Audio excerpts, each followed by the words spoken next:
Buen día, bienvenidos a un episodio más de Échate un café con Saif. El día de hoy estoy muy contenta y muy sorprendida por tener de nuevo aquí a Alberto Ramos.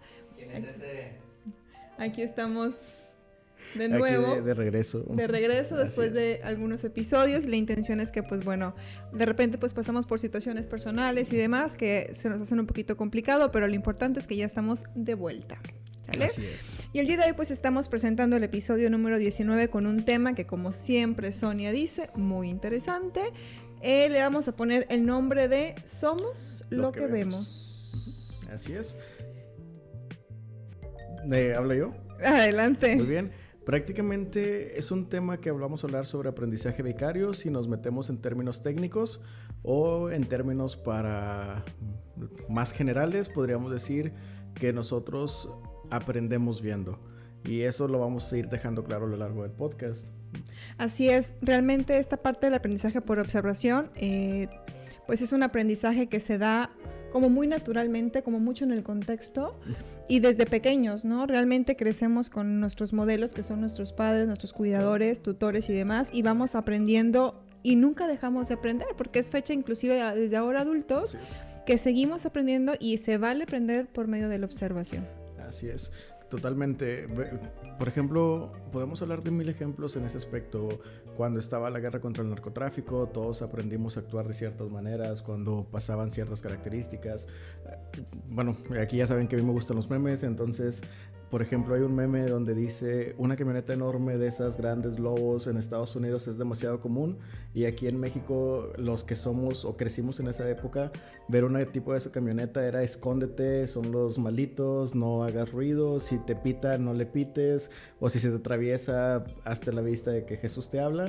Entonces prácticamente eso es aprendizaje vicario que vamos haciendo en el día a día. Sí, y cosas muy, como dices tú, son demasiados ejemplos y nunca terminaríamos, desde el hecho de a lo mejor yo, mamá, o yo, papá, me abrocho la camisa de una manera y sin querer nos damos cuenta que nuestro hijo o hija se la abrocha de la misma manera igual, ¿no? Como, inclusive si nos damos a los adolescentes, como, no sé, veo que mis compañeritas empiezan a peinarse de una manera o se ponen tal diadema o tal cual, yo también lo quiero hacer, ¿no? Como que voy sin querer aprendiendo los modismos o la manera de decir las cosas, de hablar y demás de la otra persona. Totalmente. De hecho, ahorita que lo mencionas, podríamos decir que cuando estábamos en la adolescencia, la mayoría de nuestra edad, traíamos fleco en la cara y pantalones entubados. Yo me acuerdo que traía los cuernitos, ¿sabes? O sea, me ponía, me apartaba el cabello y me ponía unos cuernitos aquí como con gel. Era lo que se utilizaba en mi época. Y sí, digo, bueno, es que esa era la moda. Era lo que yo veía que estaba bien, entonces yo también lo quería aplicar. Ahora, si nos vamos un poquito como dejar separadito la parte social o la parte como esta parte más natural, etcétera. Si viéramos la parte, el por qué pasa esto, como decía Alberto, la teoría de aprendizaje social o aprendizaje vicario por observación viene de un autor que se llama Albert Bandura, que es un terapeuta conductual. Y pues realmente el proceso que menciona para que se pueda dar este aprendizaje es un proceso como de 4 subprocesos, válgame la redundancia, que tenemos lo que es la observación, que es el observar, lo que en este caso está. La otra es la retención, como lo que estoy observando lo estoy codificando. La reproducción, saber que tengo la capacidad de hacerlo, y la motivación. Por ejemplo, si yo quisiera imitar a Alberto, como Alberto toma el café, yo volteo, observo a Alberto tomando el café o subiendo la taza, y entonces yo capté el proceso, tomo la taza, hago lo mismo y hice un aprendizaje vicario por observación. Totalmente. Si lo ponemos como un ejemplo muy común, prácticamente, no sé si me vayas a entender este ejemplo, pero es como decir F, como dice la chaviza. No sé si alguna vez lo has escuchado. Pues yo sabía hablar con las Fs hablabas de otro. Es que bueno, no, es otra cosa. Tenemos que aclarar que Alberto hace este comentario porque yo y los memes, o yo y los doble sentido y demás, como que no somos muy compatibles. Entonces no se está burlando de mí, claro, debo aclarar, se está burlando conmigo de mi falta de estar al pendiente de los memes de hoy en día. Entonces, claro. Explícame, porque no sé de qué me estás hablando de las F. Igual, ya que estamos en ello, me gustaría mencionarlo por el video. Hay ocasiones en que yo decía chistes, por ejemplo, de que Sonia comentaba algún caso de algún paciente que estaba con anedonia, con tristeza, y yo decía como el chiste de, pues que no esté triste. Y Sonia me aventaba todo el speech de, no, Alberto, es que la validación. Y el resto de los compañeros se quedaban así como, era un chiste, Sonia. Pero hablando precisamente del meme que te decía de la F, según yo, porque tampoco estoy como muy atendido, hubo un videojuego donde fallecía un amigo y tú con el personaje principal tenías que presionar la tecla F para prestar respeto al ataúd, al muerto. Entonces... ¿Perdón? El monito se hincaba. Le picabas a la F y, o sea... Te lo juro que no sé de la existencia, ¿eh? Así Te lo es. juro que no. Entonces se puso muy de moda entre pues, gente más joven, los chavos, que ponían F. O sea, yo ponía algo triste como... Se me olvidó mi lonche en mi casa. Y me ponían F. Y mucha gente más grande no sabíamos qué era la F, precisamente. Y de ahí salió el chiste de F, como dice la chaviza. Y precisamente es un aprendizaje totalmente de querer ser parte de o querer sentirte joven todavía y hacer lo que hace la demás gente en redes sociales, de estar poniendo F o estar poniendo GPI o cosas por el estilo. Hacemos lo que vemos. Mira, ya ves, yo me estaba yendo con hablar con las Fs. Yo, claro que sí, claro. No, yo nunca aprendí. No, yo tampoco, pero intentaba como adaptarme a hablar con las Fs. Qué interesante cómo vamos aprendiendo justamente por parte de la... A veces ni preguntamos qué significa, pero como que medio entendemos qué significa o simplemente lo hacemos por imitar, tal cual. Claro. Antes de continuar con el tema, Sonia, me parece interesante hablar del caso del muñeco Bobo, que fue precisamente el experimento de Albert Bandura, con el que popularizó, no sé si nos lo quieras explicar tú. Pues me encantaría que tú lo explicaras. Okay. Yo expliqué los procesos básicos, ¿qué te parece si tú explicas el caso de Bobo? El muñeco Bobo consistía en un muñeco inflable que precisamente antes estaban muy de moda, ahorita ya no los he visto. Generan miedo, fíjate, en los niños. Bueno, no en todos los niños, pero en muchos niños me he dado cuenta que generan algo de miedo como tal. No tengo años ya sin ver algunos. Bueno, yo como tengo mi sobrinita y tengo y demás, sí intenté llevarlo y le daba miedo porque cómo se regresaba. Bueno, si quieres explica el experimento y ahorita ya... Precisamente el muñeco Bobo es uno de esos muñecos que tienen como un peso en el fondo, en la base. Son inflables, entonces tú le puedes aventar, pegar y se regresa. O sea, siempre intenta estar como en la misma posición. Sí. El experimento era muy sencillo. Se le pedía a unos niños ajenos al grupo, o sea que los demás no sabían, que le pegaran al muñeco, y entonces cuando le comenzaban a pegar, los demás niños también se paraban o se terminaban parando para golpear el muñeco, prácticamente demostrando que como ellos vieron que le pegaban al muñeco, que era divertido y que ningún adulto les llamaba la atención o reprendía, pues también se paraban a jugar con el muñeco. O simplemente saber cómo ver otra manera de jugar con el muñeco, ¿no? Y aquí es donde vamos a entrar a la parte de, entonces el aprendizaje por observación, aprendizaje vicario, no solamente se va a aprender cosas buenas, que nos encantaría que solamente aprendiéramos cosas buenas, sino también empieza el aprendizaje a conductas maladaptativas. O sea, yo no quiero que mi hijo diga groserías, pero yo me la paso diciendo groserías. Claro. Yo no quiero que mi hijo tire la basura o lo regañan porque tira la basura en el colegio, pero yo voy manejando y tiro la basura por la calle. Entonces no es congruente realmente lo que estoy esperando. Quiero de mi manera o mi ejemplo, ¿no? Yo soy el principal ejemplo para los demás.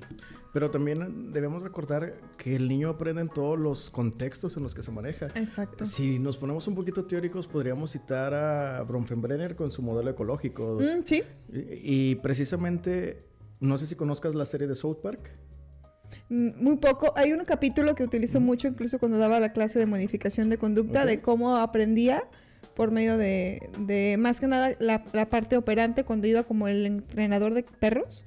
Esa es la parte, ese es el capítulo que vi, ese es el capítulo que vi, más no vi toda la serie completa. Claro.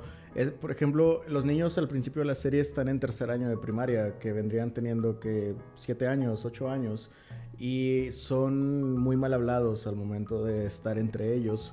Una de las quejas que le hacían mucho a los creadores es que por qué ponía niños tan pequeños diciendo tantas malas palabras o tantas maldiciones, y él se justificaba diciendo que realmente así hablan cuando no hay adultos cerca, cuando no está el maestro, cuando no está el papá que los pueda regañar. Y precisamente, Sonia, a mí me gustaría como mencionar eso, que, o mejor dicho, como ponerle un asterisco a la término conducta maladaptativa, porque aunque me pueda generar problemas en casa que me vayan a castigar, a lo mejor comportarme de esa manera me hace que me agrupen en el grupo de amigos o en la escuela, que me hagan parte de. Como decir, en este grupo, en esta parte de, ahí sí es adaptativa porque hace que me adapte. Justamente hoy justo con un paciente estábamos platicando como su hijo dijo, no puedo creer, Sonia, que escuché audios donde mi hijo habla con sus compañeros y habla en exceso de groserías y malas palabras, cuando en la casa yo ni sabía que él podía decir eso. Pero unas palabras muy fuertes, me puso los audios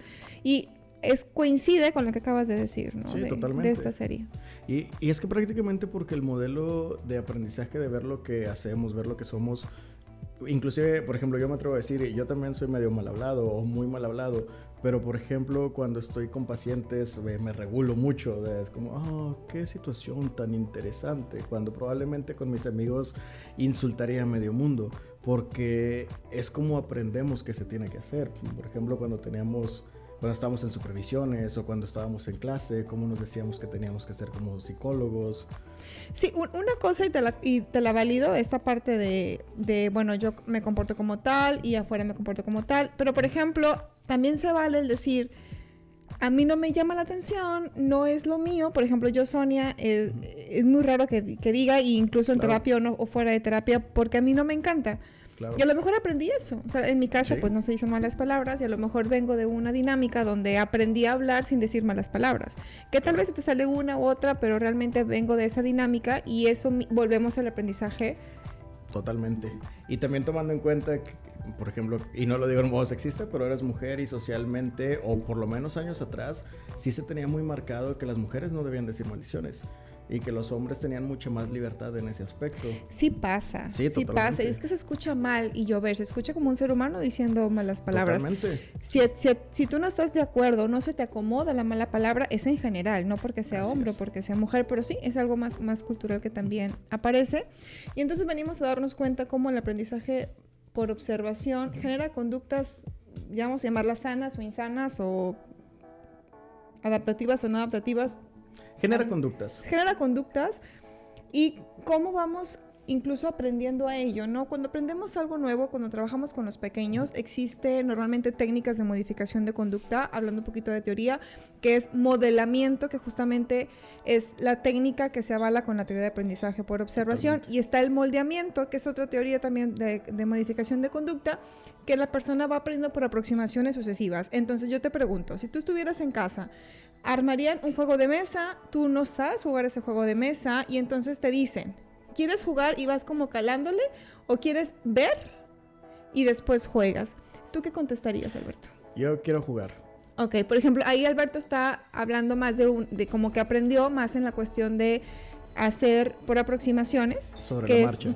Que es lo que es moldeamiento, y yo también soy de que no, yo voy jugando y voy aprendiendo, pero hay personas que dicen primero quiero ver y después quiero jugar. Esas son las personas que se inclinaron mucho más a aprender por observación, que es el modelamiento. Incluso para aprender a manejar, para aprender a cocinar, hay gente que dice, veo el video, veo cómo lo haces y después lo intento hacer. Hay gente que dice, no, tú me vas diciendo y yo le voy poniendo. Entonces, reafirmando el aprendizaje por observación es qué tan impactante es que sin tú querer aprender, lo aprendes. Claro.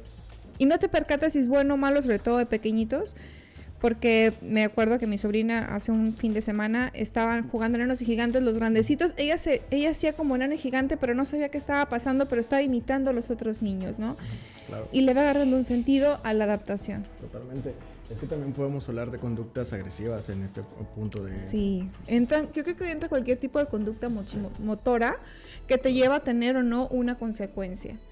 Va a haber conductas que te generen consecuencias positivas o consecuencias negativas, y ahí es donde sería grandioso que pudiéramos hacer acomodos en las consecuencias para que se repita o no se repita la conducta del menor o del adolescente. Claro. Y en caso de adultos, por ejemplo, yo con pacientes manejo mucho lo que en terapia tratamos mucho de romper esquemas y romper moldes que a veces traemos sin darnos cuenta, que es como un ejemplo de decir, cuando firmas contrato en un trabajo, qué es lo que te piden, qué es lo que te van a ofrecer, y tú conscientemente lo lees y lo firmas.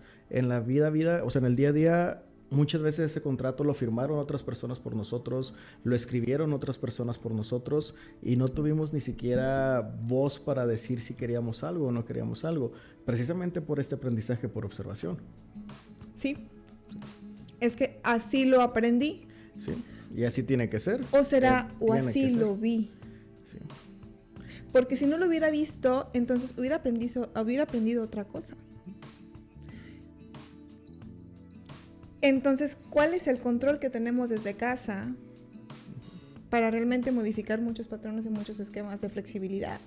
O sea, me encantaría que fuera una dinámica con flexibilidad de opinión, flexibilidad y respeto hacia a lo que diga la otra persona, o no, se hace lo que yo digo porque yo digo y porque así va a ser. Entonces, ¿en qué dinámica sería más grato crecer? Más sano. Pero bueno, me estoy desviando, entonces regresamos a lo que es el aprendizaje por observación. Es aprendo observando.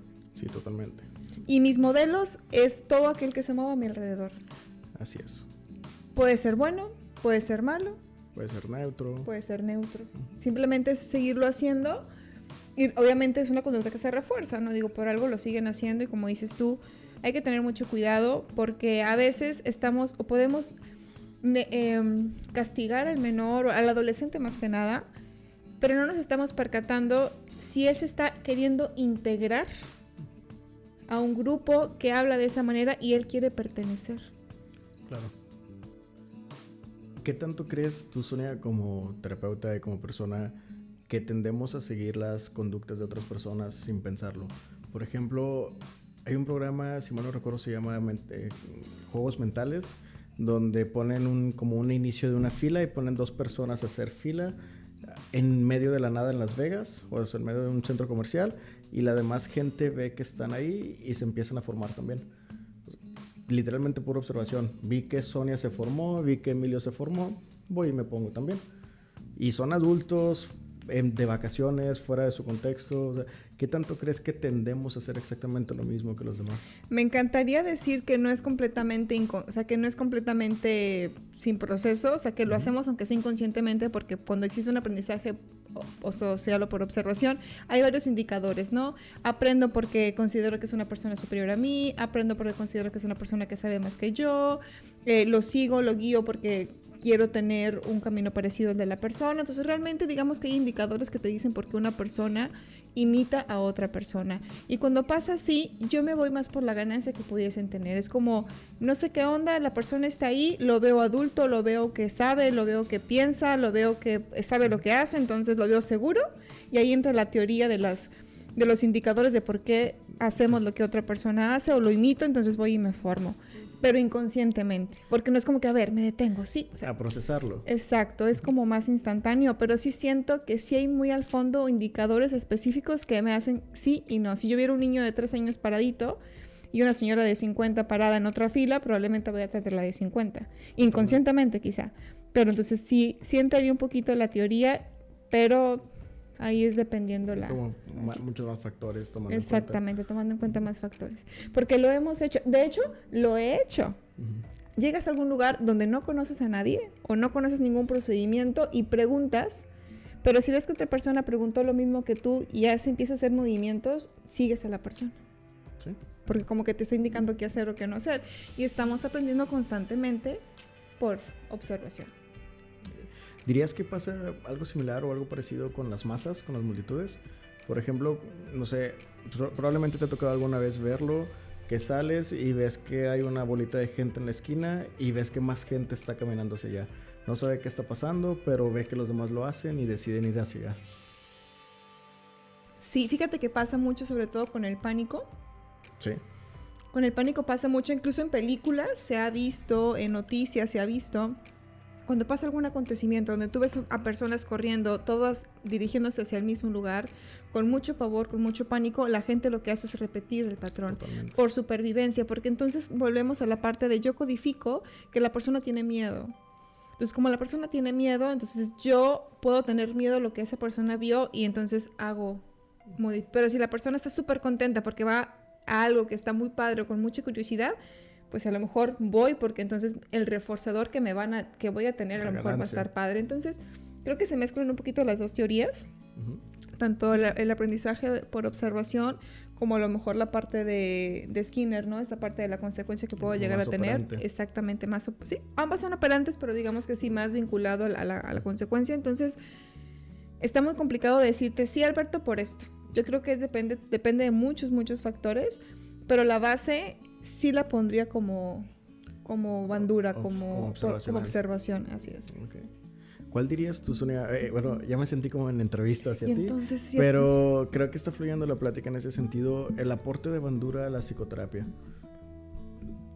Fíjate que Bandura me encanta la aportación que hizo en esta parte de agregar la parte social, la parte de la interacción. De hecho, desde mi punto de vista, fue uno de los pioneros donde empieza a marcar más variables, más variables de la persona en un aprendizaje como tal, donde él ya dice es que la persona tiene creencias, la persona tiene cuestiones biológicas, la persona tiene pensamientos que van a influir también en el aprendizaje. Entonces, yo creo que es un parteaguas de la parte operante a la cognitiva o un encaminado a la cognitiva, pero me interesa mucho porque es de los primeros que menciona o que fundamenta más bien teóricamente la parte de lo que es la interacción social, la parte de lo que es el contexto. Entonces me encanta porque te da otra perspectiva que no se pelea con el operante o con el clásico, con el cognitivo, y entonces aporta en la explicación, suma a la explicación de alguna situación, de algún análisis, de algún comportamiento.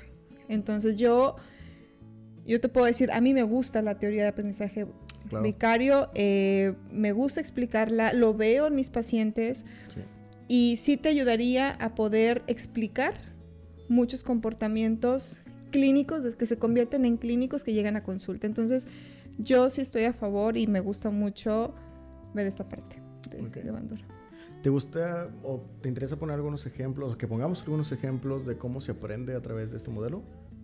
Bueno, podemos poner un par de ejemplos porque ya como que el tiempo se nos está acá terminando y esa es otra cosa, ¿no? ¿Cómo voy aprendiendo? Que si a lo mejor mi productor me hace una seña, yo digo, ay, faltan tantos minutos para que se acabe el episodio, tengo que ponerle más prisa. Entonces, ahí es otro ejemplo de un aprendizaje vicario por observación. En este momento, nuestro productor nos está haciendo una carita, nos hace una señal donde nos dice, a ver, faltan tantos minutos, apúrense. Entonces, yo ya he aprendido a relajarme un poco, pero al inicio estaba súper acelerada porque ya quería terminar el episodio. Regreso a los ejemplos. Adelante. Bueno, empiezo. A lo mejor el más común que he mencionado con mis alumnos en clases es cuando, no sé, vamos a suponer en clases, en primaria, en kinder, Sonia se para y la maestra le grita, siéntate, y Alberto sin pararse ya aprendió que con solo observar que Sonia se para, la maestra le va a gritar. Alberto piensa en su cabecita, ¿para qué me paro? Pero también viceversa, o sea, si estamos en clase y Alberto ve que Emilio se la pasa participando y la maestra le da estrellitas, le da un dulce, le da un chocolate, Alberto no tuvo que llevar a cabo la conducta para aprenderlo, solo la observó y se pone a participar en clases también para que también le den un dulce, una estrellita. Que esa es la motivación. Así de es. Los procesos que comenté al inicio, esa sería la motivación. Así y pasa es. mucho, por ejemplo, si yo veo que una compañera le da un regalo a la maestra y la maestra le abraza, y yo quiero también atención de la maestra, yo exijo a mi mamá para que me dé algo de llevarle a la maestra. Totalmente. Para que entonces también me pase lo mismo. Entonces sí, incluso ya en jóvenes, ¿no? De que yo ves que tu compañero, tu amiga o tu amigo liga con alguien más o coquetea con alguien más y le funciona. Claro. Intentas vestirte o hacer lo mismo para ver si te funciona a ti. Ese es otro ejemplo de aprendizaje vicario por observación. Cuando aprendes a manejar, cuando aprendes a cocinar. Cuando sigues una moda en internet. Sigues una moda en internet. Yo creo que de ejemplos hay muchísimos. Esta parte de aprender a cómo fuman las personas o qué hacen en una fiesta. Es que no sé qué hacer. Bueno, observo a los demás. O cómo bailar. Oye, pues no me sé mover, pero veo que los demás se mueven, pues ir a zumba, ir a yoga, ir a pilates y demás, ocupas a veces un modelo. El maestro es un modelo, es una técnica ahí muy clara y tú vas siguiendo lo que va diciendo el maestro, ¿no? Claro. Entonces es otro ejemplo también. Ahorita que mencionabas, por ejemplo, en los anuncios de cigarros en los no recuerdo si fue en los 70s, 80s, pero leía un artículo que precisamente la gente que fumaba, que ponían en los anuncios, es gente atractiva. O sea, era el vaquero guapo, sexy, varonil, la chica sexy, coqueta.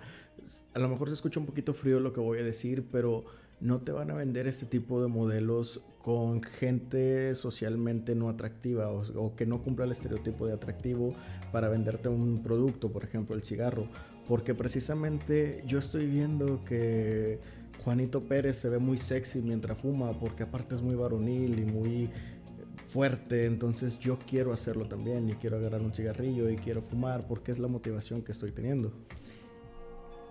Tristemente sí. Sí, totalmente. Tristemente tengo que decir que sí pasa, y es por eso que se utilizan este tipo de psicología en marketing para poder hacer que las personas pues sigan, ¿no? Como dices tú, que siga el prototipo, que siga el estereotipo y entonces quieran ser como. Pero bueno. Ok, Alberto, mira, pues como cada capítulo que ya sabes, por si no se te ha olvidado, hacemos un Yo Nunca Nunca para terminar el episodio. Y el Yo Nunca Nunca en este caso sería: yo nunca he aprendido por observación, sin querer hacerlo. Sí lo he hecho. Probablemente de muchas maneras más de niño. Bueno, probablemente de adulto también, pero no las tengo tan consciente en este momento.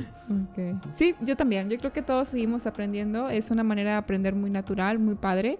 Y ahora de adultos, la padre es que le podemos dar un extra de decir, ¿sabes qué? Esto es algo sano, esto no es sano, esto me conviene o es congruente a lo que quiero o no quiero. Claro. Entonces, de hecho, sí se me ocurre una, por ejemplo, cuando llevaba supervisión o cuando el maestro supervisaba, o los videos de Ellis que están con la paciente Gloria, no sé si los conozcas, muy famosos. Probablemente también le intenté copiar algunas cosas a Ellis, algunas dándome cuenta y otras sin darme cuenta, de decir, pues Ellis es mi modelo, o ve que es mi modelo, entonces vamos a ver que puedo hacer algo parecido. Ahí, por ejemplo, es uno de los indicadores teóricos de por qué seguimos un modelo. Así es. Es un grandísimo ejemplo. Yo creo que de aquí en adelante pues será muy padre dejarles a los espectadores que realmente cuando aprendemos una conducta por observación o hacemos alguna conducta motora, si es por observación, me encantaría, sería lo ideal que fuera congruente con lo que tú quieres, ¿sí? Si tú estás aprendiendo algo, date la oportunidad de que sea algo congruente hacia lo que para ti es valioso. Totalmente. Y llega a cumplir tu meta. Pues bueno, para cerrar, me encantó tenerte por acá, me gustó esta platicadita y esto de los memes. Prometo poner un poquito más de atención a los memes para hacer un episodio específicamente de los memes donde me van a tupir, pero voy a intentar estar preparada. Bueno, chicos, pues para decirles que nos pueden encontrar en nuestras redes sociales, estamos en Facebook como Centro Psicológico Integral SAIP, estamos también en Instagram como Centro Psicológico SAIP. Estos episodios, este podcast de Échate un Café con SAIP, lo pueden encontrar en YouTube como el nombre de Centro Psicológico SAIP y en Spotify como Échate un Café con SAIP. Recuerden, favor de suscribirse si les gustó o no les gustó. Si esta parte de como que no tan estructurada, como de burla, como de charla y demás les gusta, pues también me gustaría que lo comentaran en este episodio para saber si realmente podemos meter un poquito más de ello. Y aparte de las redes del Centro Psicológico, pues también están nuestras redes sociales. Yo me encuentro en Instagram como psicóloga Sonia Luna y en Facebook como Sonia Luna Psicóloga. No entiendo por qué lo hice al revés, pero bueno, ahí estamos. ¿Y Alberto? Yo me encuentro solamente en Facebook como Alberto Ramos Psicólogo. Entonces, bueno, yo creo que... Y pues bueno, estamos muy próximos, Alberto, a cumplir ya 2 años. 2 años del Centro Psicológico Integral SAIP. Les pedimos que pongan mucha atención porque vienen algunas sorpresas por ahí. Vienen algunas rifas, vienen algunos talleres, algunas pláticas que van a estar muy interesantes. Y se acerca, estamos a semanitas. Estamos a 3 semanitas para estar cumpliendo el 2º aniversario legalmente de SAIP. Así es. Pues bueno.